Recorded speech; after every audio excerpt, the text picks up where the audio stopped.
seen it. Welcome to Talk Law Radio with attorney Todd Marquardt of the Marquardt Law Firm at marquardtlawfirm.com.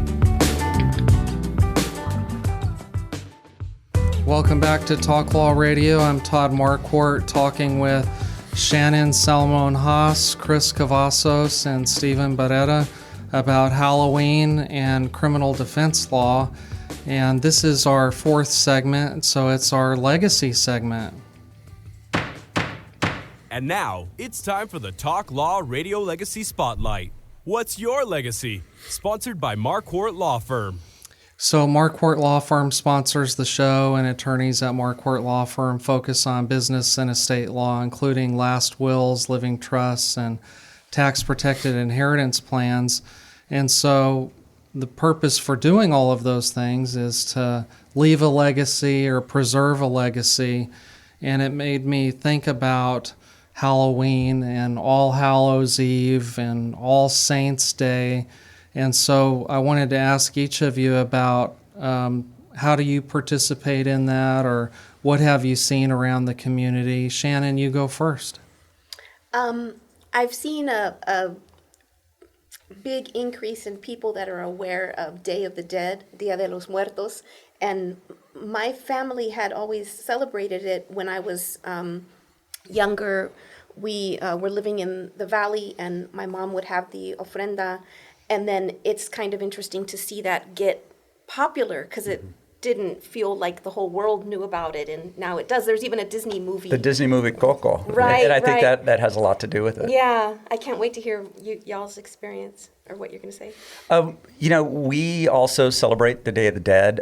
We have the ofrenda, and it's just a way of honoring your loved ones who have passed. We put up pictures, we put up candles, and it's just a day of remembrance for people who have impacted your life. It doesn't even have to be a relative. It could be a friend. It could be a mentor. But it's just a way of thinking about them and kind of thinking about what they meant to you. Chris, do you participate? Have you seen that in the community? Sure. So like we were talking about, I'm fortunate to have a wonderful family, my wife Laura and two kids, Olivia and Lucas. And when they were younger, we of course would do the trick-or-treating. As they've gotten a little older, we've tried to be a little more, we've taken them to that Fright Fest over at Six Flags that we were talking about. Yeah. And we've done that in the last couple of years, and that's pretty cool. It can be kind of scary at night. It gets a little spooky. Yeah. And I was telling them that they have these safe zones that you can go, and you go to the safe zone, right? But the problem with the safe zones is that in between the safe zones are the spooky zones. And, you can't get out of the park without going through several spooky zones. And so I think I was more scared than my kids. But we've been to that the last couple of years, and that's a lot of fun. We're planning on doing it again this year. What is it about being scared that people like? Yeah. In San Antonio, they have those haunted houses. Yeah, 13th floor or whatever it's called, the one downtown. And Grayson. Nightmare on Grayson. Oy. Yeah, Do you do that stuff, Todd? No. We're huge horror movie fans in my household, and I think it's just the adrenaline from you get scared, you get that rush of adrenaline, and then it's over, and you just have this relaxed sense. You're almost more relaxed afterwards than you were going into it. I read a couple of court opinions about criminals using Halloween masks to go commit robberies. Right. Do you still see that happening in this time? I can't think of any cases that we have. No, I mean, I do think people try to use various disguises, whether it's in the form of a Halloween mask or, just a wig or whatever it is. I think the idea is just trying to keep from being identified. Although I don't know how people, I've maintained, I don't know how people get away with crime nowadays with all the ring cameras and all the biometric stuff that we have in society. There was just a big case about the I'm going to mess up what it's called, but there was a big case where they subpoenaed Google because your cell phone knows where you're at. Absolutely. At all Pinging the time. cell callers. Yeah. Yeah, absolutely. Okay, so Day of the Dead, All Saints' Day, All Hallows Eve. Tell us yours, Todd. Well, I don't like Halloween because it's scary. Right. And people are all dressed up as these evil things, Right. devils and witches and goblins and zombies. And I was a very scared child, and so I just don't like it now. But the church would have an All Hallows Eve service on Halloween, and then sometimes they'd have another service the next day for All Saints Day. Oh, cool. How interesting. So I read something that said it started in the 8th century to honor the saints, which I know the Catholic Church has recognized saints. Protestant churches will say that we're all saints in some way. We don't have to perform some type of miracle. And then All Saints Day is just honoring those faithful people that believe and you hope to see in heaven someday.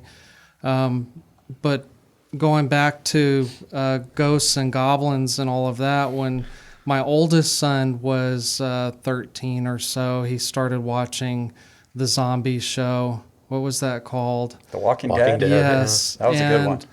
I really wanted to connect with him, because Right, yeah. I'm the law and order type, and he didn't want to follow all the rules. And so my wife and I tried very Right. hard to sit there and Yeah. not be disgusted by the show. Right. It was pretty gory. I've Yeah. done that before. I tried to watch Game of Thrones with my husband Aaron. I just wanted to, have something in common that we could, Absolutely. that we Right. both wanted to watch. And no, I made it through like 10 minutes.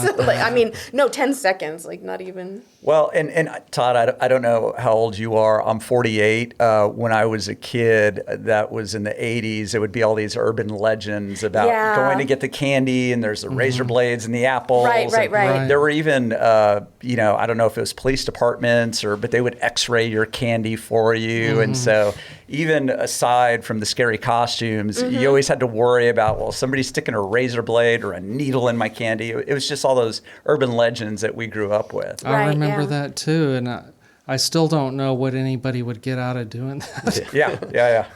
I know. Or poisoning the candy. Exactly. Yes. We were all warned about that as kids and scared us. So some of my friends continue the urban myth of poison in the candy just so that they can take possession of the candy. I always tell my kids, let me make sure this isn't poisonous. And then I grab a It's all handful. safe. I grab the Twix because those are my favorite. Yeah.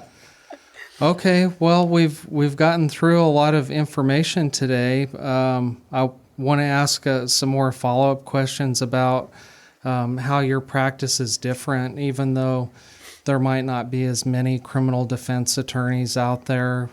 What makes you guys better? Yeah. Well, from the start of my practice, and we've maintained this, as Chris came aboard, because Chris has the same mindset, is we treat our clients with respect. And one thing that I noticed as a young attorney is there were a lot of people representing criminal defendants who would look down on them, who would see them as something, as less than people, or, you're bothering me, or it's a hassle to represent you. And we've always been of the mindset that you need to treat people with respect. They're people. This one offense does not define who they are, and they deserve your respect. And so I don't know if that makes us different from other criminal defense attorneys, but we've heard from plenty of clients that the thing that they like about us is we respect them and we listen to them and we don't look down on them. So that's just a facet of our practice that is near and dear to us. We also have an emphasis really on the client experience, right? So the idea is that we want to be as professional a law firm as possible with our resources and with people that we associate with, in order to give our clients the best possible experience through a very confusing and sometimes harsh Texas criminal justice system. And so, treating the clients with respect, treating the process with respect, returning calls, being there for them, like we talked about earlier, there's somebody answering our phone 24/7, really being there for the clients because it is an ugly time in their life, and really trying to focus on this idea of this thing happened to you. It doesn't define you. It is the opportunity to get things together and move past this in the future. And so really, really focusing on that client journey of getting them from point A to point B, and hopefully point B is a heck of a lot better than when they came to us in the beginning. And the one thing that we try to be mindful of is that when somebody comes to meet with us, they're dealing with what is probably the biggest thing in their lives, right? I mean, it may just be a misdemeanor DWI, which those of us in the law would say, well, that's not that serious. But to them it is. They think about it every day. And so we try to respect that and not just be dismissive of, well, this isn't a big deal for us. We do murders. We do. No. We know that this means the world to them. They go to bed at night thinking about it. They think about it over the breakfast table. And so we try to be mindful of that as we handle the case. I'm glad you mentioned that. Is there any crime that you don't represent somebody? No, there are plenty of attorneys who will say, look, I don't represent people on these types of crimes or this type of crime. And I understand that. My view is that when somebody is accused of something, they need someone who's willing to say, no, I'm going to do what I can to represent you on this, whatever that means, like I said earlier. Any kind of offense somebody is charged with, we're going to be there for them to try to do what we can. Okay. I think you guys are so used to being you, and you don't really sit around thinking about how great you are. Like, that's not your vibe. That's not how you process things. So I think that someone has to say it for you. You're incredibly well respected in the community. Like if you go to the courthouse, right? You grew up at the courthouse. You're a former prosecutor. Well, Shannon, even Jesus asked, what do people say about me? Right. If you went today and asked, I'll say it for you. I'm not being paid or anything, but I'll say it for you. I will verify that if you go today and ask who are the top criminal defense attorneys, y'all's names will definitely be. That's very kind of you. I appreciate that. Thank you so much. It's true. It's just true. Part of legacy is your reputation. Sure. So that'll lead to a great legacy. Can you think of anything else, something you've learned from those who have gone before you, or some value that you want your kids to remember? I know for me, the idea is that I want our law firm to stick around long enough for our kids to work in it and then hopefully take it over. Steve's got a son at UT right now. I've got a daughter and a son that are very proactive. And so, that's my idea of legacy for the firm, is to keep it going long enough that our kids can take it over, and then Steve and I can go drink pina coladas on a beach somewhere while our children do all the heavy lifting. That's great. I took my kids to court a few times. Sure, we do that. Even early on, I got a case dismissed. It was a big win because my client changed his whole life. He was trying to get a security clearance on base, and so I was real proud of that. Good work. See it. Yeah. That's it for today. Talk to you later. This has been Talk Law Radio with attorney Todd Marquardt, brought to you by the Marquardt Law Firm. You can learn more at marquardtlawfirm.com. And be sure to listen to the full Talk Law Radio show Saturday mornings at 11 on 9:30 a.m. The Answer. Each week, attorney Todd Marquardt talks about the law. His mission with the Talk Law Radio show and podcast is to help you discover your legal issue blind spots. In the beginning, God had one law. Don't eat from the fruit of that tree. Then came the 10 Commandments. Now we have federal, state, and municipal lawmakers that won't stop creating new laws. Laws that might impact you without you knowing it. Listen to the show and drop a line on Facebook or email host@talklawradio.com and let the host know what you think of the show, the topics you want to hear, and whether you want to be a guest.